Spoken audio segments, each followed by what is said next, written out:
A mesa número 1 da tarde de hoje, ela versa sobre política pública como ferramentas tecnológicas apoiam a segurança pública. Tenho a satisfação de chamar para compor o dispositivo o diretor de Gestão e Integração de Informações da Secretaria Nacional de Segurança Pública, Dr. Felipe Sampaio. Junto com ele, o diretor da Amazônia e Meio Ambiente da Polícia Federal, Humberto Freire de Barros. Acompanha ambos o tenente-coronel da Polícia Militar, Fagner Augusto do Nascimento, comandante do Batalhão de Polícia Militar de Proteção Ambiental do Estado do Mato Grosso. E como moderadora desse painel, tenho a satisfação de chamar a jornalista Maiara Bastianello. Olá, muito boa tarde a todos, a todas. Convido agora vocês a participarem de uma conversa aqui com essas 3 autoridades, para vocês entenderem um pouco como que cada um na sua autoridade, no seu trabalho diário, utiliza a tecnologia da Rede Mais no combate ao crime organizado, ao desmatamento, ao garimpo ilegal, né, que nós temos visto aí nas manchetes desde o início desse ano, que vão trazer dados importantes de como a rede tem ajudado nesse combate, nesse trabalho.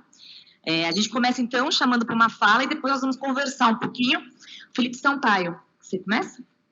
Vamos nessa. A lei da SUSP, né, em 2018, criou atribuições, né, em termos de a capacidade e a missão do Ministério da Justiça e Segurança Pública. Na época, o Ministério da Segurança Pública agora voltou a estar junto, né?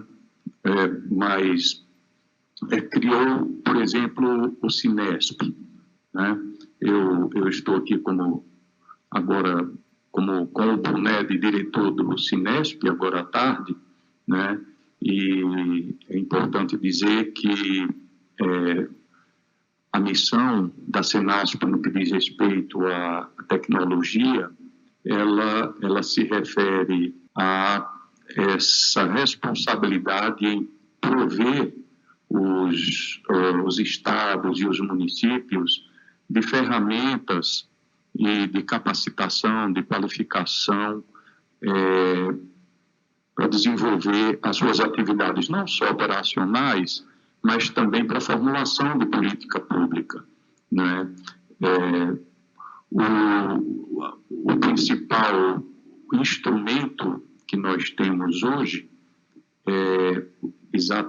justamente são as plataformas, né, de tecnologia que são ofertadas aos estados para uso das polícias militares, civil e outros órgãos de segurança, assim como também para os municípios, né? Essas plataformas que vocês conhecem como InfoSeg, CAD e outras, né, que permitem a facilitação, né, a simplificação e o aumento da eficiência do trabalho dos agentes de segurança, seja para registro dos boletins de ocorrência, transmissão de dados, compartilhamento de dados com o Ministério da Justiça e Segurança Pública, seja também para as consultas de campo, como aplicativo Agente de Campo, a gestão dos sistemas de atendimento de emergência por meio do CAD 190, 193, 192. Então, são esses instrumentos de consulta e de compartilhamento de dados com os quais a gente vem trabalhando e procurando aprimorar, né? Nós temos costumado dizer que o Cinesp ele não é o CERPRO da segurança pública, ele não é o Centro de Processamento de Dados da Segurança Pública, ele é o IPEA da segurança pública, né? As pessoas se acostumaram a enxergar o Cinesp como um sistema de tecnologia de informação, como um grande sistema de informática. Na verdade, a missão do Cinesp ela é prover informação tratada, dados tratados. Nesse sentido, é fundamental a regularidade e a qualidade dos dados que são enviados, por exemplo, e principalmente pelos estados, pela Secretaria de Segurança Pública. Hoje em dia, voltando agora, né, depois de alguns anos ao Ministério da Segurança, eu estive lá em 2018 como chefe da assessoria especial do ministro da Segurança Pública na época, e volto agora para trabalhar no Cinesp e assessorar o secretário nacional de Segurança Pública. Mas a gente percebe que mudou, alguma coisa mudou ali. Mudou o que há de mais importante nessa relação com os estados, que é a disposição dos estados de contribuírem, de colaborarem com o fornecimento de informações. Lá no início, há alguns anos atrás, se atribuía aos estados, às secretarias de segurança, né, por razões políticas e razões tecnológicas, a culpa de a gente não conseguir integrar os dados nacionais e de segurança pública, né, de violências, estatísticas, informações que vinham dos estados. Então, isso a gente não consegue com o estado tal, porque ele não quer mandar. Uma parte desse problema foi resolvida, que era parte da ausência de recursos por parte dos estados, ela foi resolvida por meio do desenvolvimento de um módulo do Cinesp, que vocês conhecem como procedimento policial eletrônico, Cinesp-PPE, e que possibilita que os estados que não têm recursos, não tinham sistemas próprios, eles pudessem dispor de um sistema gratuitamente, e 11 estados, 11 unidades da federação hoje utilizam o Cinesp-PPE, né? E transmitem regularmente os seus dados para o sistema federal de tratamento de informação de segurança pública. Outros estados têm sistemas próprios, alguns semelhantes ao PPE. Há quem diga que o PPE é o melhor sistema que está rodando em termos de gestão da informação estadual de segurança pública, né?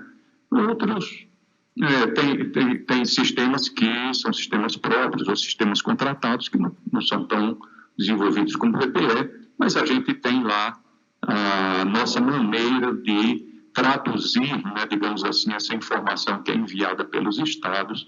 Tem módulos DEPARA que traduzem, que consolidam essa informação que vem dos estados. Naturalmente, como a gente tem que revalidar estatisticamente esses estados, tem sempre um delay ali, um atraso na publicação desses dados pelo Ministério. Esse delay, até pouco tempo atrás, era de 90 dias, né, cerca de 90 dias, que era o tempo que os estados conseguiam cumprir em termos de revalidação dos dados que haviam enviado anteriormente.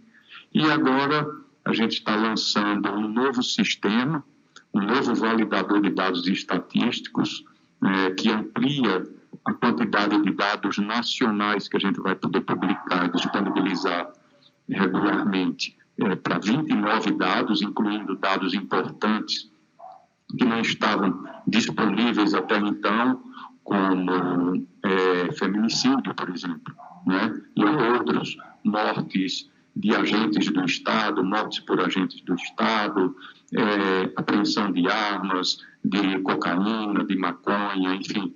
Tem uma série de crimes que não entravam aí e que agora vão estar disponíveis. Claro que isso aumenta o trabalho dos estados, né, como aumenta o nosso também, né? Quando a gente apresenta um aumento, né, do volume de informações que a gente precisa coletar dos estados, geralmente as secretarias, os agentes que trabalham com dados estatísticos, e por lá vem mais trabalho. mas podem acreditar, a ideia não é diminuir o nosso trabalho, porque quando o trabalho de vocês aumenta, o nosso aumenta também, e se for para melhorar o nível de informação que a gente coloca à disposição dos próprios estados de volta, eu acho que vale a pena a gente investir tempo, esforço e recurso financeiro. Eu acho que faz parte da missão da Senasp, como faz parte também da missão dos senhores, dos estados. Então, a gente sempre pede, quando a gente está no encontro com agentes de segurança dos estados, que nos representem nos estados, que funcionem como embaixadores do Sinesp nos estados, para que a gente possa obter melhores dados com regularidade, para que a gente possa devolver para vocês informação com qualidade estratégica, para que vocês possam planejar as ações de segurança pública nos seus estados e de maneira integrada com outros estados. O Brasil Mais é uma ferramenta dessas. A gente pode conversar um pouco mais em seguida, mas é esse valor que ele tem. E é um valor de oferecer informação no nível sofisticado. Claro que alguns estados precisarão sempre receber mais capacitação, mais treinamento, porque a ferramenta, ela exige, para que você tenha o melhor proveito, uma certa qualificação, uma certa capacitação. Os gestores mudam, os usuários mudam periodicamente nos estados, então a gente também tem que ter um esforço de qualificação e de capacitação, né? Eu acho melhor passar a palavra para os colegas e a gente vai explorando melhor esse assunto. Ótimo, Felipe, obrigada, viu? Diretor de Gestão e Integração de Informações da Secretaria Nacional de Segurança Pública. Agora a gente vai para o Humberto Freire de Barros, nosso segundo palestrante aqui, vai ocupar ali o púlpito. Humberto, que é diretor da Amazônia e Meio Ambiente da Polícia Federal, também vai falar um pouco sobre os esforços na segurança pública, em especial na área do meio ambiente, que a gente às vezes pensa que não, mas tem muita relação também, né? Segurança pública e meio ambiente. Obrigada, Humberto. Obrigado, boa tarde a todos. Toda a relação. Veja, primeiramente eu queria agradecer ao Dr. Roberto, diretor técnico-científico da Polícia Federal, pelo convite, meu colega de diretoria da Polícia Federal. Agradecer também ao Cristiano, que coordena todo esse esforço aí da Rede Mais, do programa Brasil Mais, da Polícia Federal, e dizer que, para mim, foi um desafio desenhar o que a gente falaria hoje, porque propuseram segurança pública, a questão do meio ambiente, mas delimitaram em ferramentas tecnológicas. E aí eu pensei, como é que eu vou falar sobre ferramenta tecnológica no INC? Eu, delegado de polícia, formação de direito, vim aqui falar de tecnologia seria muita pretensão. Então, eu decidi, na verdade, falar do que a gente está criando no âmbito da Polícia Federal para consumir essa tecnologia. E aí eu me sinto mais à vontade e acho que vou falar um pouco melhor do que se fosse falar sobre tecnologia. Então, a gente delimitou a criação da diretoria, propriamente dita, que é a DAMASA, nossa diretoria da Amazônia e Meio Ambiente, que foi criada no primeiro dia de governo, no âmbito da Polícia Federal, com atribuições bastante específicas, e a gente vai ver daqui a pouco. E as perspectivas desse trabalho. Primeira delimitação de escopo foram as palavras do próprio presidente Lula no seu discurso de posse. Ele assim externou: é hora de combater outra vez as mudanças climáticas e acabar de uma vez por todas com a devastação de nossos biomas, sobretudo a Amazônia. E aí eu faço o primeiro parênteses. A diretoria da Amazônia e Meio Ambiente não tem Amazônia no seu nome à toa. bastaria dizer Diretoria de Meio Ambiente e a gente estaria atuando em todo o Brasil como atuamos. Mas o nome Amazônia foi colocado na diretoria mostrando que realmente o carro-chefe dessa nossa atuação, principalmente dessa atuação emergencial de retomada das políticas de combate aos crimes ambientais, de proteção aos povos indígenas, precisam ter um foco maior, principal, na Amazônia Legal, sobretudo no nosso país. Então, essa foi a primeira delimitação feita pelo nosso dirigente maior do Executivo, o presidente da República. Também, ainda no período antes da sua posse, o pré-governo atual, o presidente Lula nos dá uma segunda diretriz, um segundo norte, que é o Brasil se comprometeu a zerar o desmatamento legal até 2030. Isso foi um compromisso firmado na COP27, em novembro de 2022. E isso também serviu de base do desenho do trabalho que fizemos em conjunto com a nossa equipe.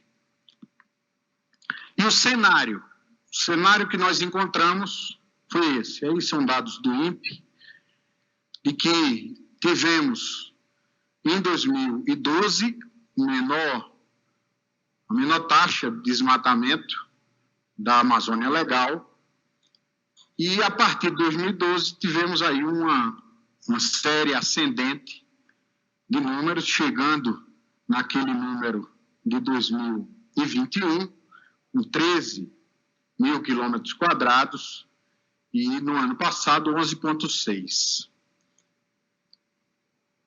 Tudo isso serviu de base para que a gente pudesse, já na concepção dessa nova unidade da Polícia Federal, que, usando as palavras do ministro Flávio Dino, foi criada pela necessidade de centralizar os esforços de planejamento, de cooperação entre todos aqueles que precisam, de alguma forma, entregar meios nesse grande esforço conjunto, e também trazendo outros atores, não só no âmbito nacional, mas da parte de cooperação policial internacional, sobretudo os países integrantes da OTCA, para esse grande esforço conjunto. A gente vai dar uma olhada rapidamente daqui a pouco. Definido a problemática ou a situação que nós nos encontramos, aquelas diretrizes basilares dadas pelo chefe do Executivo Federal, passamos a discutir a criação da unidade e as necessidades de uma nova política de proteção do meio ambiente, dos povos originários, sobretudo os povos indígenas. E nisso surge o programa que está sendo gestado e finalizado no âmbito do Ministério da Justiça, que é o programa AMAS, Amazônia Mais Segura. E dentro dele está sendo gestado, sendo finalizado ainda, a atuação da Polícia Federal com a criação dessa nossa diretoria. E aí, essa diretoria, que foi criada, como eu disse, no primeiro dia de governo, traz em sua atribuição o meio ambiente, a proteção às comunidades originárias, os povos originários, comunidades tradicionais e, como eu disse, sobretudo as indígenas, a integração dessas forças e desses esforços na Amazônia Legal e a necessidade de uma coordenação, de uma direção central das unidades que se prestem a realizar essa integração. Eu estou trazendo isso, apesar de ser texto de decreto, amplamente já divulgado, texto legal, a gente traz isso para delimitar o que foi que orientou a construção da nossa atuação e das nossas unidades. Nosso trabalho, como está sendo realizado? Nós temos 3 eixos principais.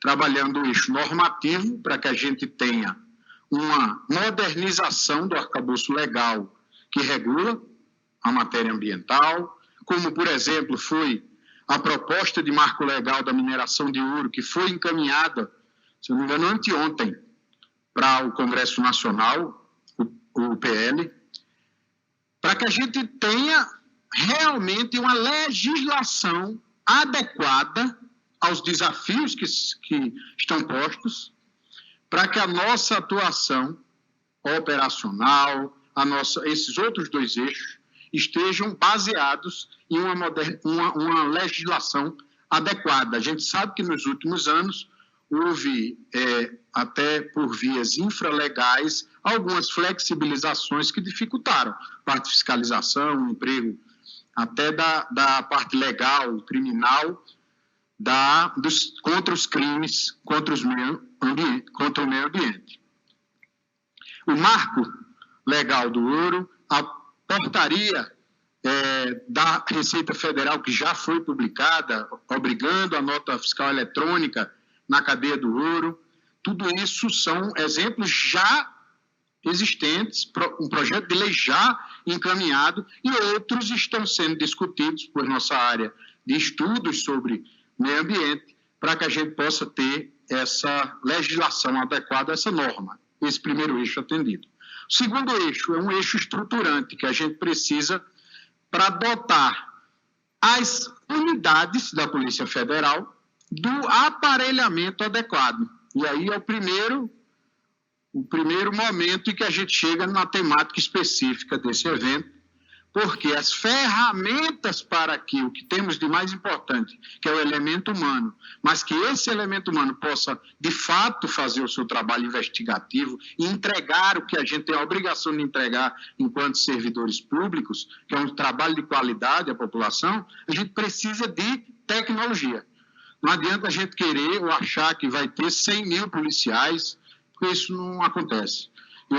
Recentemente, eu fui secretário de Segurança Pública em Pernambuco e passei 5 anos e meio na Secretaria de Defesa Social de Pernambuco, e eu dizia aos comandantes da PM, chefe da Polícia Civil, comandante do Corpo de Bombeiros, não esperemos que a gente vai ter efetivos como há 30 anos atrás foram idealizados, 26 mil policiais, 30 mil policiais, porque não vai acontecer. Hoje, o que a gente precisa é capacitar adequadamente o policial e dotá-lo de ferramentas que o tornem um super policial, entre aspas, esse super, obviamente. Então, a gente tem esse segundo eixo para que a gente possa, se temos projetos, foram apresentados ao Ministério da Justiça para, através do Fundo Amazônia, serem custeados para reaparelhamento das nossas unidades, e aí vai tudo. Viatura adequada ao universo amazônico. Não adianta a gente ter um Corolla lá na Amazônia, que ele não vai fazer nada, ou se sair, quebra para aquelas estradas. Então, a gente tem que ter o aparelhamento adequado, o visor noturno, a própria ferramenta de imageamento por satélite, radar, todo ferramentário necessário. Infraestrutura, as delegacias, os nossos postos integrados de todas as forças, com a Força Nacional, com a PRF, com as forças estaduais, dotados de todo esse ferramentário.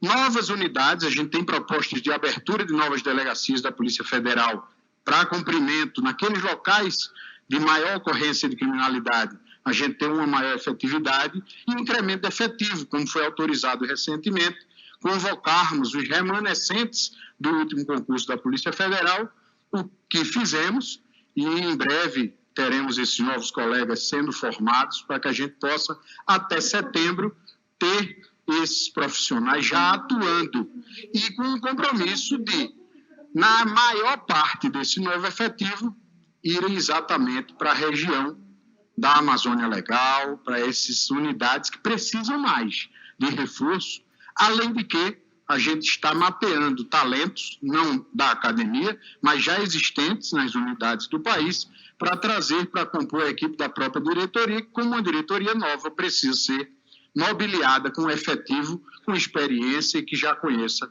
o trabalho a que a diretoria se propõe. E o eixo operacional, que é exatamente o eixo que consome mais essas ferramentas, essas informações, utiliza, e aí me permitam dizer, diariamente a ferramenta Planet, diariamente, não se concebe mais hoje uma investigação sem a utilização dessa ferramenta.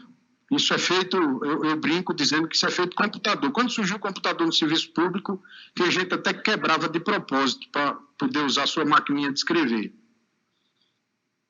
Porque tinha aquela... É feito o SEI também. Eu acho que muita gente trabalha com SEI. Quando o SEI surgiu no serviço público, o pessoal disse, não tem como, eu não vou ter minha contrafé, aquele apego pela cartularidade das coisas. Hoje, se você disser que o SEI vai acabar, que vai voltar papel, protocolo, aí é que o mundo acaba. Então, hoje, fazer uma investigação sobre crimes ambientais, mineração, desmatamento, outros crimes, como foi falado de manhã, na fala do colega Cristiano, de desvios de recursos, até de obras, como é que você podendo ver a evolução daquela obra diariamente, a depender da demanda, até com mais de uma imagem por dia, com um grau de aproximação até maior do que o padrão, como foi explicado hoje de manhã.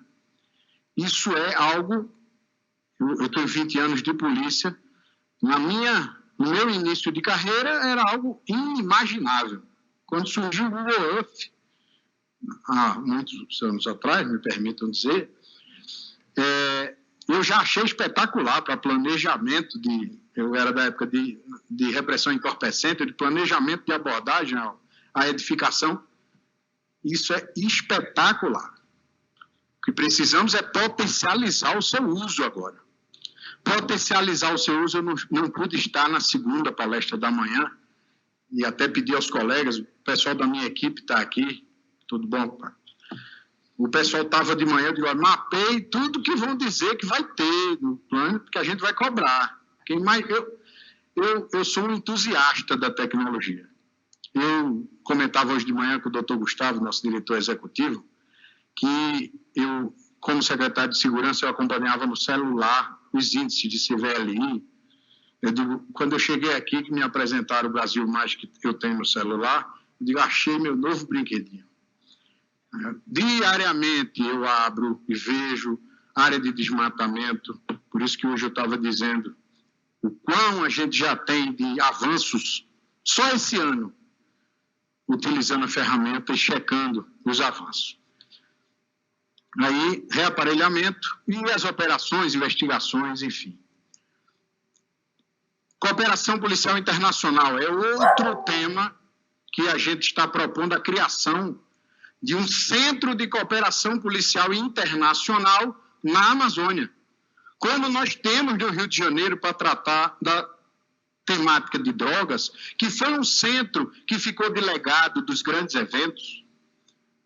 Eu tive a honra de trabalhar com o nosso diretor-geral, doutor Andrei, na Secretaria de Grandes Eventos do Ministério da Justiça, em 2014, 2016. E uma das grandes coisas, eu acho que foi a chave do sucesso desses grandes eventos, foi a integração.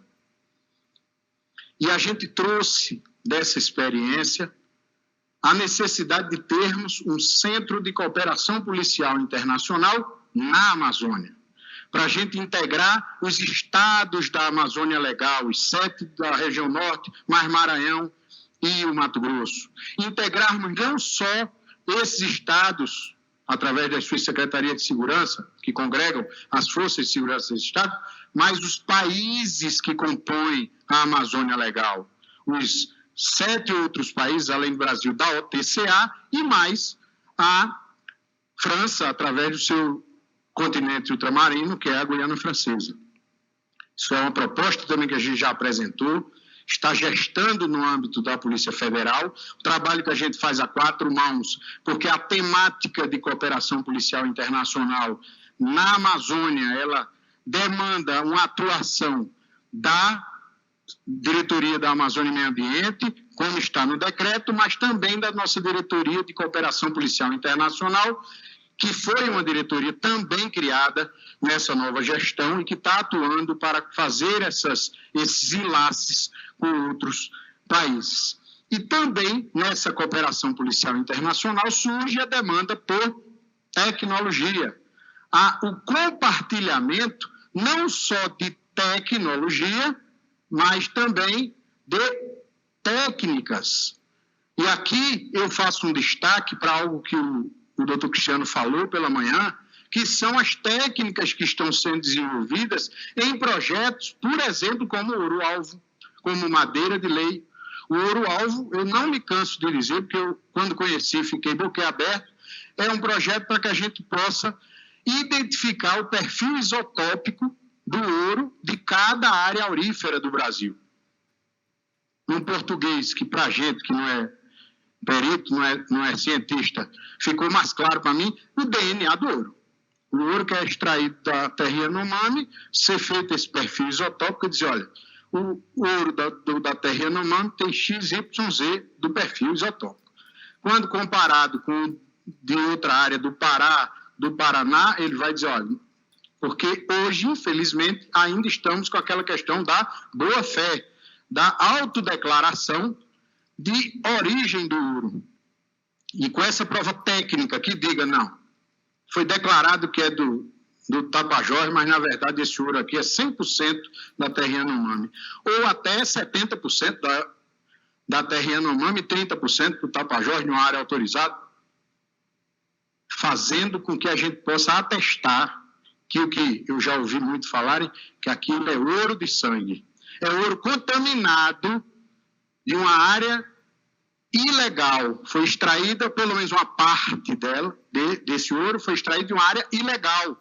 E assim sendo, como está na nossa proposta, ser dado perdimento dessa riqueza para que esse recurso, essa riqueza seja revertida em prol das forças de segurança que atuam naquela área, Estado, as forças federais, municípios e Ministério dos Povos Indígenas, para que essa riqueza reverta em prol dos povos que foram impactados pela extração irregular daquele minério ou daquela madeira.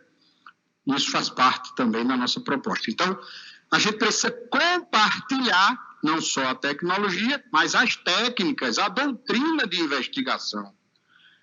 Compartilhar informação. A gente precisa dizer que, olha, foi mapeada a atuação XYZ, o modus operandi XYZ, no Amazonas, em Roraima, no Acre, com os países fronteiriços, para que lá também eles tenham esse conhecimento e receber essa informação. Enfim, fazer a informação fluir. E compartilhamento de provas, obviamente, através do Ministério da Justiça, através do DRCI, porque o compartilhamento de provas demanda uma cooperação jurídica internacional, que aí, por obrigação legal, é através do Departamento de Recuperação de Ativos e Cooperação Internacional do Ministério da Justiça. E, por fim, eu acho que já falei demais, mas só mostrar a vocês que a gente idealizou já na diretoria estruturas que vão demandar essas novas tecnologias. Eu fiz questão de propor, e foi criado, uma divisão de monitoramento e gestão por resultados. A gente precisa saber se tudo que a gente está fazendo está dando resultado. Trabalho demais sem resultado não adianta, não serve.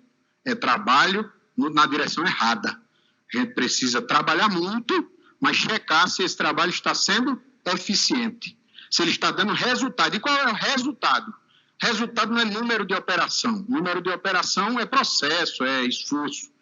Isso a gente está medindo esforço.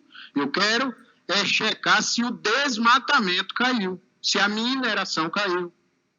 E isso é o resultado que a gente vai buscar, e essa nossa unidade, através de ferramentas tecnológicas, fazendo o que hoje porque o efetivo ainda é pouco, a gente deve crescer bastante nos próximos meses, eu mesmo faço.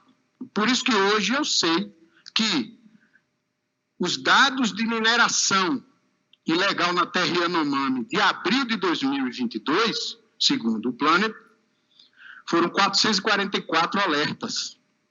Em abril desse ano, 19. Em maio, 10.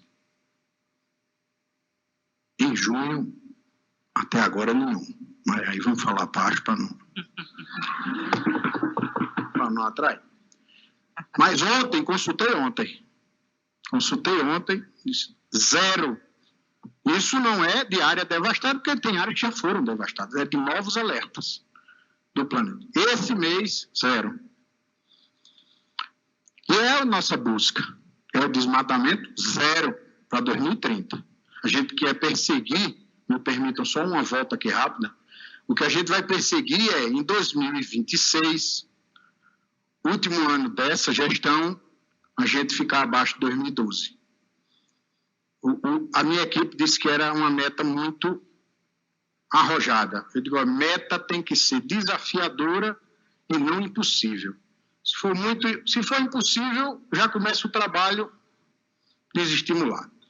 Se não for desafiadora, a pessoa, se a meta a pessoa bater com os braços amarrados nas costas, não é meta. Então, por isso que a gente estabeleceu atingir um número menor do que 4,6 mil quilômetros quadrados de desmatamento ilegal já em 2026. Isso é a nossa meta, é o que a gente vai perseguir. Além disso, a gente criou uma coordenação geral de estratégia e planejamento, onde a gente tem um serviço de planejamento integrado com um setor de planejamento de interlocução com estados e municípios e um setor de interlocução com os órgãos federais, porque não é porque a diretoria foi criada que acham que a gente pensa que a Polícia Federal é a solução do problema. Não é. A gente está se propondo a entregar um pedaço da solução. A gente sabe, e os grandes eventos foram uma prova disso. A experiência na Secretaria de Defesa Social foi outra experiência que eu tive sobre isso. Só a integração de todos traz a solução efetiva. Todas as esferas de governo, todos os poderes, o legislativo é peça fundamental naquela modernização legislativa. O judiciário é uma peça fundamental para que essa nova norma, sendo aplicada, prendendo-se esses infratores, tenha uma resposta do judiciário célere, efetiva, para que haja mais esse efeito de dissuasão contra a prática dos crimes ambientais. Também um setor de prospecção, de estudos sobre o meio ambiente, com gestão de dados, análise de dados e prospecção de novas tecnologias, de monitoramento do meio ambiente. Aí aqui só faltou a gente escrever Rede Brasil Mais, né? Nessa caixinha aqui. Mas é a interação dessa estrutura com esse programa. E aqui, algo que a gente não pode esperar o amanhã, ou essa costura para o amanhã, porque a gente sabe que quando começou a gestão já estava tendo uma crise humanitária na terra Yanomami. Então, a gente tem a nossa Coordenação Geral de Meio Ambiente, que atua no hoje, costurando a atuação das forças de segurança em operações como a Operação Libertação, que está acontecendo na terra Yanomami e entregou esses índices que eu falei agora há pouco, a Operação de Desintrusão da terra Caripuna, em Rondônia, a Uruê-Uauau, em Rondônia também, operações que já estão acontecendo, principalmente atacando aqueles que financiam a extração de madeira nessas terras indígenas e consomem a madeira ilegal, as madeireiras que ficam no entorno, consumindo essa madeira extraída irregularmente. Começamos, segunda-feira, no Dia dos Namorados, a desintrusão da terra Araribóia, no Maranhão, e tem mais 3 da DPF 709, que são as do Pará, Caiapó, Munduruku, e a terceira eu esqueci, Alto Rio Guamá, Trincheira Bracajá. Alto Rio Guamá, ela já está acontecendo sob a coordenação da Casa Civil, da Presidência da República. Então, a gente está com esse compromisso com o STF de realizar essas operações ainda em 2023 e tem realizado todas essas ações utilizando muita tecnologia e, sobretudo, para terminar, a ferramenta Planet da Rede Brasil Mais, que é fundamental, é imprescindível hoje. O que a gente precisa agora é fazer com que ela tenha mais, vou me permitir aqui usar um termo, mais IA, vamos dizer assim. A gente precisa que a IA faça mais, identifique mais, filtre mais, cruze mais base de dados, entregue mais, porque se a IA adianta grande parte do serviço, a gente permite que os policiais, os investigadores, partam de um ponto muito mais à frente e a gente consiga, lá no final, fazer mais e combater efetivamente os crimes ambientais. Mas, em dados gerais, a gente já tem, até o mês de maio, uma redução de 37%, se eu não me engano, no desmatamento, aí todos os desmatamentos, corte raso, mineração, desmatamento seletivo, desmatamento de devastação, se eu não me engano, 37% ou 31%. Estou aqui com esses dois números na memória fotográfica, é um ou outro, mas acima de 30% já registrado esse ano de redução dos alertas de desmatamento, o que aponta para a gente ter uma submeta que estabelecemos para o primeiro semestre de 2023 atingida. E essas são as submetas que a gente está estabelecendo até 26 para a gente chegar naquele número que objetivamos. Muito obrigado, eu sei que passei do meu tempo, mas acho que foi importante. E desculpe a correria também, eu falei parecendo locutor de corrida de cavalo, mas acho que deu para entender. Forte abraço a todos. Esse foi, então, Humberto Freire de Barros, diretor da Amazônia e Meio Ambiente da Polícia Federal. O Humberto falou que não tinha muita coisa com a tecnologia, mas ele mexe mais no sistema mais celular dele do que adolescente mexe em Instagram, né?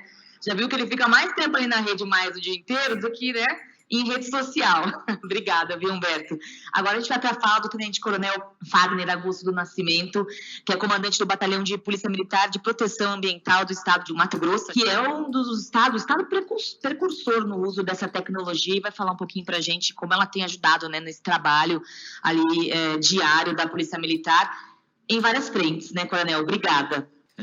Me sinto muito feliz e honrado com o convite, e mais feliz ainda por debater questões de meio ambiente no Ministério da Justiça e Segurança Pública. Eu sou policial militar, faço parte da estrutura de segurança pública do meu estado e vejo um engajamento muito grande, cada vez maior, das pastas de segurança pública no meio ambiente, o que nos traz grande alegria, né? Cumprimento a todos a plateia, em especial cumprimentar minha secretária, Maura Lara Zaretti, e dizer aqui, senhores, que eu sou um grande aluno de vários aqui. Na verdade, o que eu me proponho aqui é trocar algumas experiências, na verdade, testemunho de um trabalho que está sendo muito bem desenvolvido no estado de Mato Grosso e em que pese não alcancemos ainda índices satisfatórios de zero desmatamento, mas não é por falta de esforço, dedicação e estudo de uma equipe técnica que está extremamente engajada nesse processo aqui no estado de Mato Grosso. Então, perdoe a minha falta de habilidade em técnicas de sensoriamento remoto, que é a pauta do evento, mas a ideia minha aqui é trazer esse testemunho de como isso impacta na atividade operacional da Polícia Militar, da Secretaria de Segurança Pública e, obviamente, na qualidade de vida de todos nós. Bom, excedi meu tempo aí de apresentação pessoal, né? Mas eu sou policial militar de formação, formado na área jurídica, não detenho conhecimentos, expertises profundas em sistemas de sensoriamento remoto, mas testemunho aqui a viabilidade dessa ferramenta como mais um instrumento tecnológico em prol da segurança pública e meio ambiente. Então, eu vou colocar algumas informações aqui que nós trabalhamos nesse sentido, da tecnologia em prol do combate ao crime, né? Mês passado, tivemos um congresso protagonizado aí pela Fundação Getúlio Vargas, Segurança Pública na Era da Big Data. E como uma das conclusões desse simpósio, trouxemos lá o acesso a tecnologias pelas forças de segurança tem crescido mas não é suficiente para o avanço no combate ao crime. É uma expressão bastante frustrante, principalmente para nós que trabalhamos dia a dia ali no chão de fábrica, no combate direto ao crime ambiental, inclusive. Contudo, nos colocamos na mesma condição que o doutor Humberto trouxe aqui, né? Quando temos acesso à tecnologia, a gente parece uma criança que entra dentro de uma loja de brinquedo. A gente estatar os olhos ali e fica, poxa, como que eu posso aplicar isso aqui no meu dia a dia? Que resultados que eu posso trazer com esse tipo de informação? E a gente vai, com o tempo, amadurecendo e aplicando da melhor forma possível, no sentido de trazer resultados de fato prático. E a gente acredita que isso foi plantado no passado recente e a gente já vem colhendo esses frutos aí. Em termos de tecnologias, né, como proposto no evento, esse simpósio que aconteceu pela Fundação Getúlio Vargas trouxe que as forças de segurança já usam, né, sistemas tecnológicos, né? Trouxe algumas informações que eu achei interessante. 63% utilizam drones, 44% utilizam câmeras OCR para identificação de placas de veículos automotores, 33% utilizam já sistemas de reconhecimento facial, 22% câmeras e uniformes de policiais de forças policiais, 7% dos estados já usam o policiamento preditivo, em que há a elaboração de estudos, algoritmos, no sentido de prever, ainda que de forma bastante pseudo-provável, a incidência de crimes e combatê-lo antes da incidência desse, que é a missão institucional das polícias militares, né? Somos policiais que trabalhamos na atividade de policiamento ostensivo e, assim sendo, utilizamos de todos esses ferramentas para estar dando a melhor resposta possível.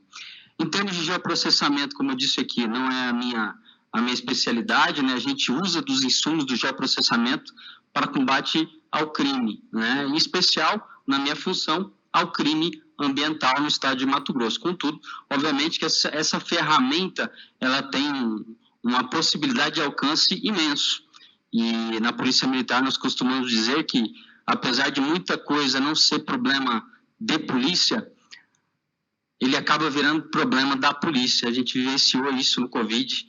A Polícia Militar esteve organizando filas, a Polícia Militar esteve fazendo fechamento de bares, em detrimento de uma situação que não tem nada diretamente vinculado ao métier nosso, que é segurança pública, mas tudo reverte na segurança pública. Por isso, eu vejo que o geoprocessamento ele tem essa multidisciplinariedade em várias pastas da gestão pública. E daí, talvez, o insight da Rede Mais e integrar todas essas instituições numa base única e trazer melhores resultados.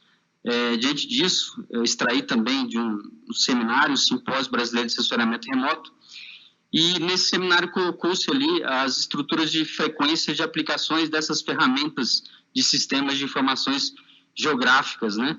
Obviamente que a parte de meio ambiente, ela está mais avançada no sentido de utilização dessas ferramentas para monitoramento, para gestão ambiental e também para fiscalização, no caso nosso da Polícia Militar, utilizamos isso nas unidades especializadas de proteção ao meio ambiente. Já foi falado do seu uso na agricultura, já foi falado do planejamento urbano, estabelecimento de planos diretores, infraestrutura, acompanhamento de obras, a tributação por meio de parcerias com municípios, a segurança pública na prevenção de crimes, no monitoramento, bem como também, como eu disse agora, no monitoramento de saúde, né? Então, as ferramentas estão aí disponíveis para vários órgãos de segurança, inclusive, e obviamente a chave mestra disso tudo é integrar essas informações de modo que juntos possamos entregar melhores resultados. Falando sobre sistemas de informações geográficas na base de segurança pública, a possibilidade de aplicação ainda tem um potencial muito grande perto daquilo que a gente já utiliza, né, em termos de segurança no nosso estado, mas é evidente que isso no dia a dia, utilizado como ferramenta dos profissionais que trabalham em várias áreas de atuação dentro da Polícia Militar, dentro da Secretaria de Estado de Segurança Pública. Monitoramento contínuo de detecção de mudanças, a gente tem no estado de Mato Grosso 903 mil km², mais de 700 quilômetros de fronteira com outro país, onde é rota de tráfico de entorpecentes, bem como também transporte legal de produtos florestais, e faz uma interface com várias outras instituições. Para isso, o monitoramento ele tem como a aplicação direta nessas atividades no fomento à segurança pública como um todo. Regiões de conflito, o estado de Mato Grosso, ele é um estado bastante grande, tem uma área rural extensa, tem muitos movimentos sociais no sentido de invasões de terras. Inclusive, essa semana, doutor Vaquiano, tivemos uma reunião com a doutora Adriana, da Vara da Fazenda, e isso me deixa muito contente porque o princípio do direito ambiental, do uso socioambiental da propriedade, ele ganha cada vez mais tônus a questão ambiental. E nas decisões, secretária Maureen, de liminar, onde concede a posse de propriedades rurais do estado de Mato Grosso, ela vai passar a condicionar a liminar de acordo com a manutenção das áreas de reserva legal, o que eu vejo como bastante produtivo, uma inovação em que a integração de bases do judiciário e, obviamente, de fomento a informações geoespaciais, a gente vai conseguir, de algum modo, inibir a prática ilícita que tem também no estado de Mato Grosso envolvendo regiões de conflito agrário. Informações rápidas para tomadas de decisões, planejamento de operações táticas, incidentes de segurança pública de grande escala. Há 65 dias atrás, a gente teve um episódio no estado de Mato Grosso, onde envolveu uma modalidade de crime chamada comumente como Novo Cangaço, no município chamado Confresa, no estado de Mato Grosso. E essa modalidade, o fechamento da cidade, a gente fala do domínio de cidades, né? E essa ferramenta foi utilizada pelas equipes de segurança que fizeram esse primeiro enfrentamento de início no estado de Mato Grosso, posteriormente no estado de Tocantins, aos criminosos que intentaram ali o roubo a um estabelecimento comercial privado, né? E a utilização, obviamente, é identificar estruturas, possíveis rotas de fuga desses indivíduos, movimentações que a plataforma nos habilita e nos dá insumos para decisões, estratégias rápidas, né, nesse tipo de atividade também. Integração de outros sistemas de uso e geoprocessamento, suporte de operações em campo, aí envolvidas as operações de cunho ambiental, acesso amplo e compartilhado de informações. A Rede Mais, ela opera com entes de nível federal, estadual e municipal. Isso é uma grande sacada, porque nada estamos aqui do que compartilhando experiências que algum estado pode ter, e o estado de Mato Grosso, por algum motivo, começou esse processo antes e pode copiar um modelo que está dando certo ou melhorá-lo ainda mais. Então, a ideia de compartilhamento é algo fantástico que a gente deve cultivar isso em todas as esferas, né? E, obviamente, que o sucesso da utilização dessas tecnologias demanda de um treinamento, não somente o acesso a elas, mas a qualificação do profissional que vai aplicar isso no dia a dia, na atividade onde ele for desenvolver a sua atividade de segurança. E falando mais da parte de políticas públicas no estado de Mato Grosso, no que concerne aos crimes ambientais, em específico de desmatamento, no estado de Mato Grosso foi-se criado um comitê estratégico de combate ao desmatamento e incêndios florestais. Pela importância da agenda, esse comitê ele é presidido pelo próprio governador do estado de Mato Grosso, daí a importância da questão ambiental é levada ao extremo lá no estado, e também no sentido de envolver todas as pastas do estado para traçar políticas públicas, tanto em nível normativo, estruturante e operacional, doutor Humberto, como o senhor muito bem expôs na sua apresentação, e trazer maior efetividade na integração de informações e de esforços. Então, no estado de Mato Grosso criou-se essa estrutura, ela é protagonizada pela Secretaria de Estado e Meio Ambiente. Aqui a secretária Maureen, ela tem um domínio muito, muito grande desse processo, onde todas as instituições envolvidas, aqui representadas por alguns brasões, o Ministério Público Federal, o Exército Brasileiro, o próprio IBAMA, a Secretaria de Estado de Meio Ambiente, a Secretaria de Estado de Segurança Pública, o Ministério Público Estadual, o Instituto de Defesa Agropecuária do Estado de Mato Grosso, a Polícia Militar, a Polícia Civil, o Corpo de Bombeiros, integram uma base de informações no sentido de otimizar o emprego do recurso, que é escasso. A máquina ela já é pesada, a gente trabalha, obviamente, dentro de uma perspectiva de melhora, mas a gente sabe, para fazer uma cobertura de um estado de 903 mil quilômetros quadrados, podemos colocar todas as forças policiais do Brasil ali, que talvez a gente não resolveria sem um aporte de inteligência e integração. Então, a proposta desse comitê estratégico é traçar essas linhas políticas no sentido de se zerar o desmatamento ilegal, né? E é essa a premissa que foi estabelecida nesse comitê. Nós reunimos no estado de Mato Grosso mensalmente as agências envolvidas e, particularmente, a Polícia Militar trata diretamente das agendas de comando e controle ambiental. Aqui eu trouxe o extrato do dashboard de fiscalização de 2022, né? Onde ali eu tenho os dados de cada agência. E esses dados eles são compartilhados, é óbvio que não no sentido de diminuir ou aumentar a importância de determinada agência dentro da agenda de comando e controle, mas de ter um espaço comum de compartilhamento de ideias e estratégias no sentido de melhorar a cada dia mais o fomento ao ilegal, né? E, obviamente, trabalhar para que a regularidade ela se enalteça dentro desse processo.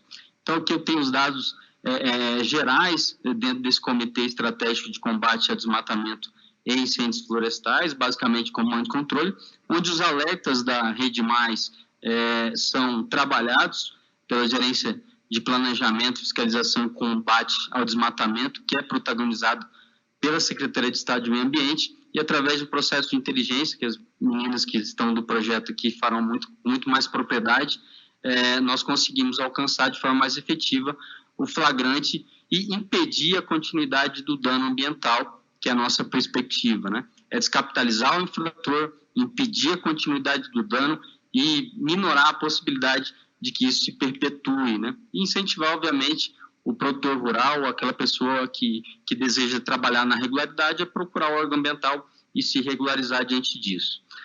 Para isso, há diversas linhas de ações, né? E eu participo diretamente do comando e controle, alguns extratos aqui de todas as agências que são envolvidas no comitê de apreensões, né?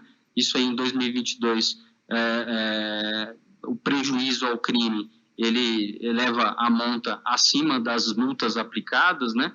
Temos aí tratores, 181 tratores, esteiras 68, acessórios utilizados de desmatamento ilegal 478, 117 caminhões apreendidos no transporte regular de produtos florestais, inutilização de equipamentos, madeiras apreendidas, 45 mil metros cúbicos de madeira.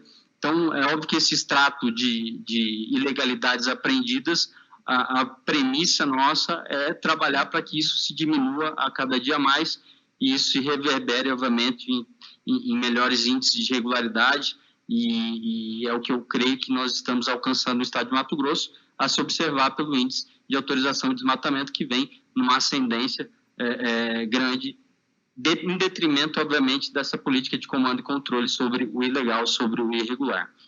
Então, a implementação das tecnologias por meio de modernização de serviços públicos tem promovido ganhos socioambientais consideráveis no estado de Mato Grosso, busca a efetividade dos recursos públicos com foco no alcance do equilíbrio ambiental, da paz e justiça social.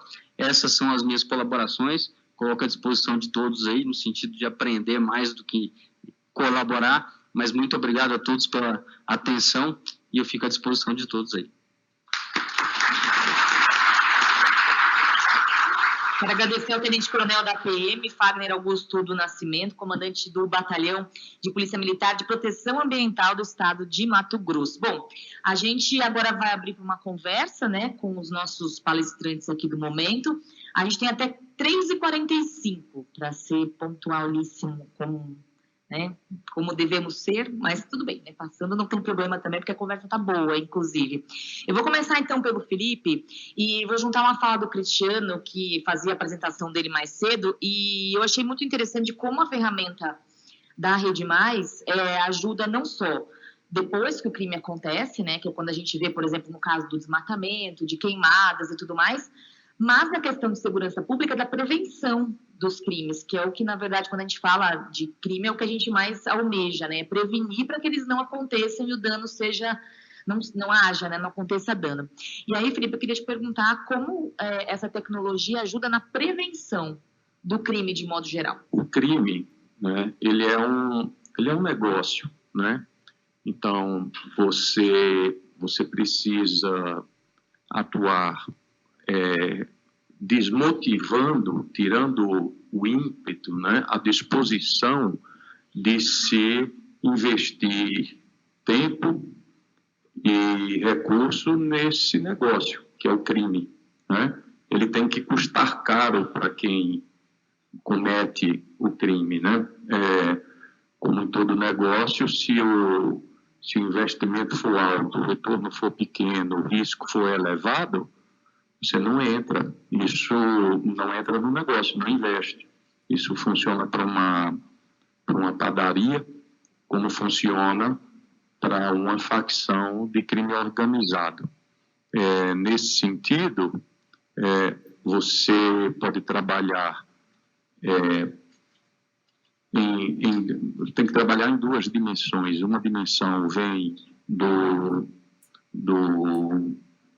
conceito de defesa, do conceito muito utilizado pelas Forças Armadas, que é o de poder dissuasório, né? Você já tem que mostrar a presença do Estado, né? Tem que mostrar que tem forças policiais estruturadas, que tem recursos para combater o crime, que a polícia e o Estado eles estão presentes em todo o território, em todos os ambientes, né? Que o criminoso, né?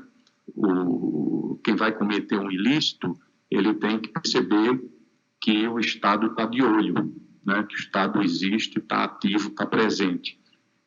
Isso se faz com presença policial, com equipamentos, né? Com estruturas bem montadas e bem distribuídas, né? Quando a criminalidade prospera, por exemplo, na Amazônia, em regiões de vazios demográficos, onde o Estado não está presente, é exatamente porque quem comete o ilícito não percebe risco, né? Não percebe possibilidade de que o negócio dele dê errado. Além do poder dissuasório, e aí eu acho que entra a tecnologia, é você atuar com inteligência, né? Você tem que desmontar todas as possibilidades, você tem que desarmar, desconstruir toda a ambiência que seja favorável à atuação criminosa livre, né? A criminalidade, ela é inteligente, como dizia o secretário Capelli hoje, né? A gente costuma dizer que a sociedade, as empresas e o crime estão na era digital, e muitas vezes o Estado ele atua ainda de maneira analógica em diversos aspectos. Então, a gente tem que se aproximar tecnologicamente dos mecanismos que estão disponíveis no mercado, nas instituições científicas, né, para que a gente possa se antecipar ao evento criminoso, né? Esse tipo de ferramenta, como o Brasil Mais, ele nos permite monitorar, né, em tempo real. Eu acho que o delay, muitas vezes, é de um dia, né? Uma coisa... existem eventos de passagem de satélite que, em algumas situações, permitem que você renove a informação 2 vezes por dia. Então, com isso, você vê não só o que aconteceu, como você percebe a tendência de evolução de determinados ilícitos com relação ao desmatamento, grilagem de terra, garimpo ilegal, invasão de terra indígena. Tudo isso você consegue perceber como tendência de evolução do negócio por meio desse tipo de ferramenta. Então, acho que é aí que a gente consegue antever, né, e se preparar, se planejar para prevenir o ilícito, né, porque ele traz não só custo da segurança pública para as instituições, e não só eleva o risco dos agentes policiais, como também traz o pior custo, o mais grave, que é o custo de a gente perder nossa juventude, de perder o futuro, de perder a perspectiva econômica, de perder o meio ambiente. Né? Eu acho que é aí que a gente precisa estar sempre à frente do crime. Tecnologia é indispensável, né? Em 2018, você teve uma passagem também pela Secretaria, e nessa época não tinha ainda Rede Mais, né? Não estava disponível ainda para usar. Que diferença fez nessa sua segunda passagem a existência dessas imagens, por exemplo, por satélite de alta resolução e de atualização rápida?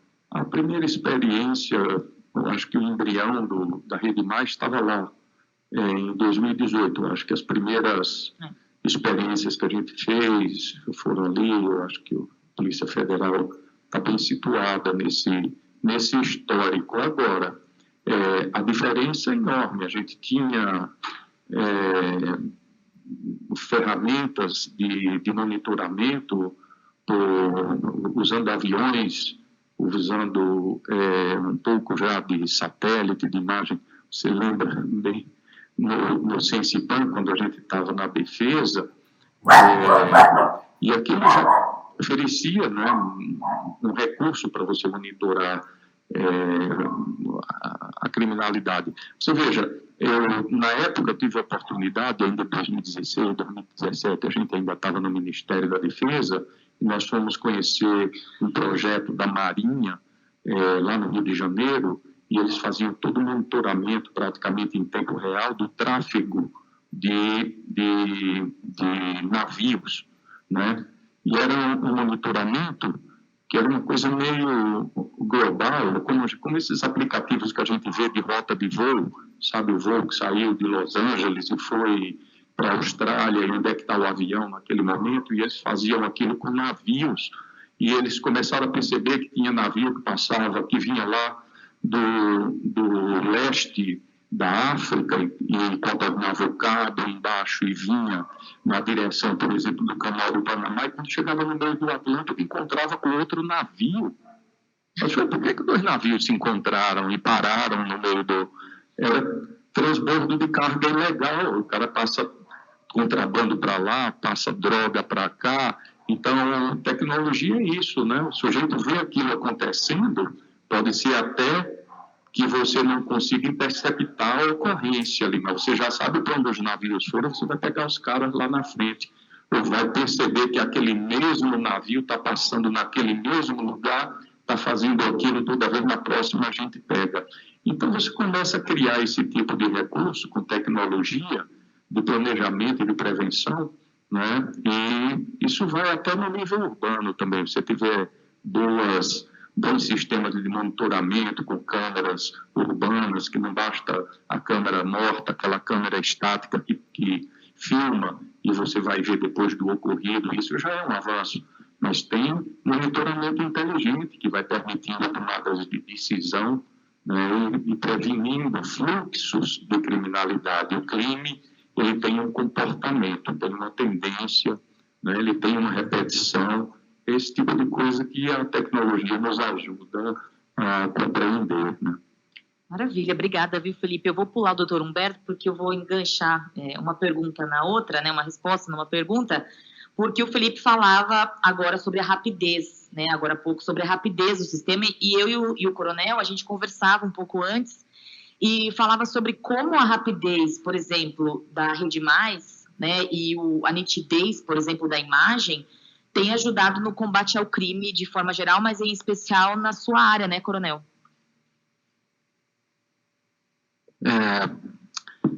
A celeridade de informações é fundamental para o resultado, né? Quanto mais dinâmica a gente tiver informações, a gente com certeza vai conseguir um alcance mais efetivo no combate.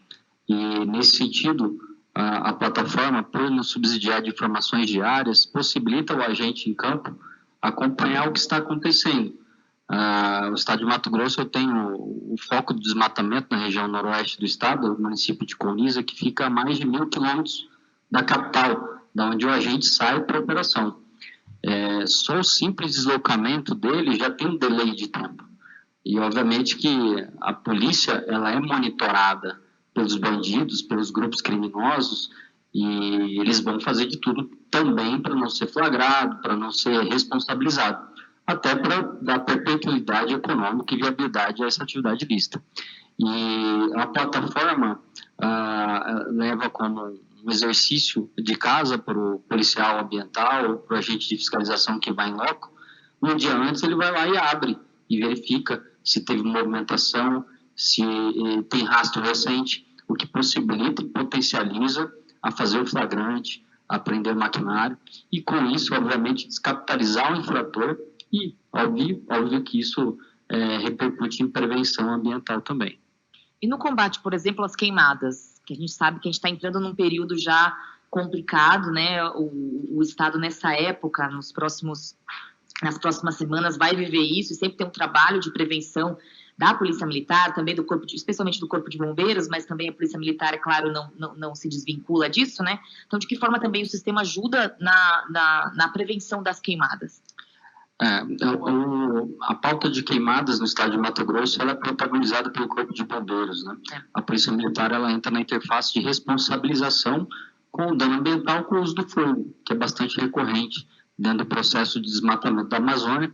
Existe ali a primeira etapa, que é o extrativismo da madeira, depois tem a queimada sucessiva, aí entra as primeiras plantações de pastagens, e todo esse processo ele é apto de ser monitorável, e óbvio que isso enriquece o processo administrativo, de modo que quem for lá na frente julgar esse processo, ele vai ter muito mais clareza de todas essas etapas, e isso reverte em responsabilização e lá na frente em prevenção também.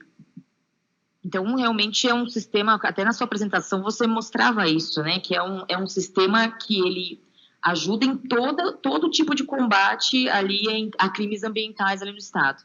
Não só crimes ambientais, né? A interface de possibilidade de uma tecnologia vai de acordo com o usuário que for utilizar aquela informação para um produto bem específico. O nosso produto é prevenção. Então, eu enxergo aquela ferramenta como algo que vai me trazer algo positivo em prevenção. Mas se levar para um médico, ele vai olhar de outra forma e vai dar outro uso público para aquela informação, né? E a ideia do Estado de Mato Grosso de forma bastante sinérgica, envolver todos que tenham como pauta a defesa ambiental. E dali, evitar sobreposição de esforços e compartilhamento de informações e experiências, né? A gente assiste dia a dia o clima de hostilidade frente à fiscalização, ela tende a aumentar. Na medida que o Estado ele é mais incisivo, ele é mais rígido com relação à aplicação da norma, a própria sociedade que vive à margem da legislação, ela tenta inibir isso, né, de forma política, ou até mesmo de forma em sabotagens policiais. A gente tem experiências lá de pontes queimadas, a gente tem experiências de veículos que são sabotados em hotéis, onde tem agentes de fiscalização que no dia a dia eles sofrem, né, essa represália social. A gente está falando de regiões extremamente inóspitas, distantes dos centros urbanos, onde até o auxílio de apoio ele é distante, né? E nesse sentido a integração talvez seja a chave mestra para a gente entregar o melhor resultado possível. Bom, obrigada, viu, Coronel? A gente vai agora abrir para uma pergunta que eu quero aproveitar o doutor Humberto aqui, ó. A Lucila Magalhães pergunta: Humberto, a meta é zerar o desmatamento ilegal, né, até 2030. Como que estão as iniciativas para a integração de dados estaduais sobre as autorizações de supressão?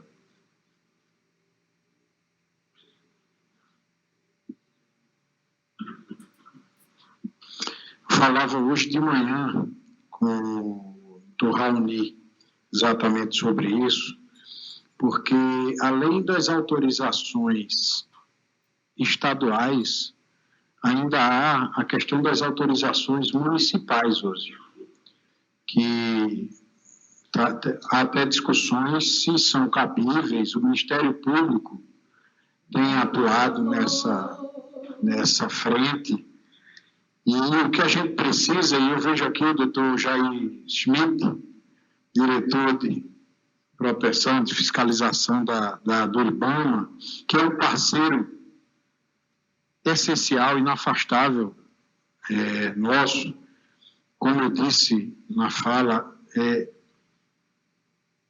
e eu costumo dizer, o desafio é imenso. E numa linguagem até mais fácil e mais pobre, me permitam, tem problema para todo mundo. A verdade é essa. E tenho que me referir novamente aos grandes eventos, porque foi um momento, eu acho que foi um vetor de melhoria dessa integração no Brasil, foi a Copa e as Olimpíadas. E lá eu já dizia isso, eu digo, olha, a gente tem muitas ações, muita demanda, e se a gente não dividir direitinho, a gente não vai conseguir cumprir a missão. E o desafio ambiental é a mesma coisa. Essa integração de dados que eu falei é exatamente a IA cruzando essas autorizações estaduais, as municipais, se é que são legalmente possíveis, as autorizações federais. Isso realmente precisa ter uma integração, uma sobreposição, conversar essas informações, estarem num grande repositório, para que a gente possa otimizar o emprego desse trabalho integrado. Vocês imaginem que se a gente for fazer uma operação da Polícia Federal, em conjunto com a Polícia Militar de algum estado, em conjunto com o IBAMA, com o ICMBio, as operações muitas vezes demandam meios aerotáticos. Hoje a gente está com operações com o nosso helicóptero maior da Polícia Federal, a hora de voo é caríssima. Se a gente for numa área em que o Planet revela que houve desmatamento, mas esse desmatamento estiver autorizado, estiver dentro daquela área autorizada e dentro dos parâmetros legais, houve efetivamente desperdício de meios que vão fazer falta em outra área que está sendo ilegal. Então, eu tenho conversado muito com a nossa equipe, tem 2 integrantes ali que não me deixam mentir, da diretoria. Eu tenho conversado com o Dr. Madsen, que é o coordenador geral do meio ambiente, para que a gente possa trabalhar no foco do foco. Porque os meios são finitos, a verdade é essa. O coronel mencionou aqui, não sei o efetivo do batalhão, mas acho que está insuficiente para o desafio, sempre está. Então a gente tem que ser cada vez mais cirúrgico, mais assertivo e dividir o esforço. Volto a mencionar o Dr. Jair aqui, que tem sido um parceiro de primeira hora no planejamento com a Polícia Federal dessas ações que a gente está fazendo, todos os estados, e a gente tem capacidade de fiscalização de Polícia Federal, de polícias estaduais.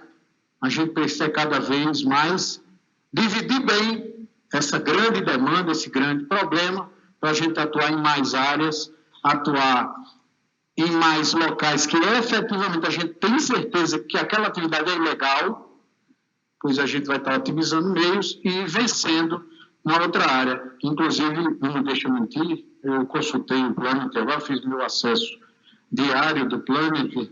Eu estou vendo aqui, viu? Na verdade, desmatamento, os subtipos que tem, listando todos, filtrando com todos, a gente tem 34% a menos de alertas de janeiro a maio, mas a gente tem 40% a menos de área nesses alertas. Quantidade de alertas, 34%. Área desmatada, alertas de desmatamento, menos 40%. O que já é um avanço. Depois de alguns anos, ou um período de tanto retrocesso, a gente tem, em 5 meses, um grande avanço, é fato. E agora a gente precisa avançar mais. E a ferramenta, como eu disse, é fundamental para isso. Maravilha. Antes de terminar aqui, só vou puxar a sardinha para o meu lado de jornalista para mostrar como a Rede Mais ela atua em vários segmentos. Por exemplo, na semana passada, acho que foi semana passada, a gente deu no Band News TV, e não foi só no Band News TV, foram vários jornais que trouxeram a informação fornecida pela Polícia Federal através dos dados da Rede Mais, e que os alertas de garimpo ilegal na terra Yanomami tinham reduzido 96,6% em 2023. Então, vocês veem como até esses alertas da Rede Mais, sabendo usar, as assessorias de imprensa podem divulgar as secretarias locais, né? No caso aqui a gente está falando de uma notícia nacional, então, olha, mostrando esse trabalho da Polícia Federal, da Polícia Rodoviária Federal, Força Nacional, IBAMA também, ali na terra Yanomami, mas quis mostrar esse ponto interessante, né? Que localmente as assessorias de imprensa de cada secretaria, né, de cada local, podem usar as informações da Rede Mais para vender para a imprensa, porque a imprensa adora número, gente. Se você vem com um número para a imprensa ama, olha, a gente gosta de dar número. E números positivos como esse, né, que até o doutor Humberto citou, em números mesmo, como é que é, doutor? De números de alertas caíram? Abril de 2022, nós tivemos 444 alertas na terra Yanomami. Abril desse ano, 19. Maio, 10. E eu confirmei também, ainda estamos zerados em julho. É isso aí. Obrigada, pessoal.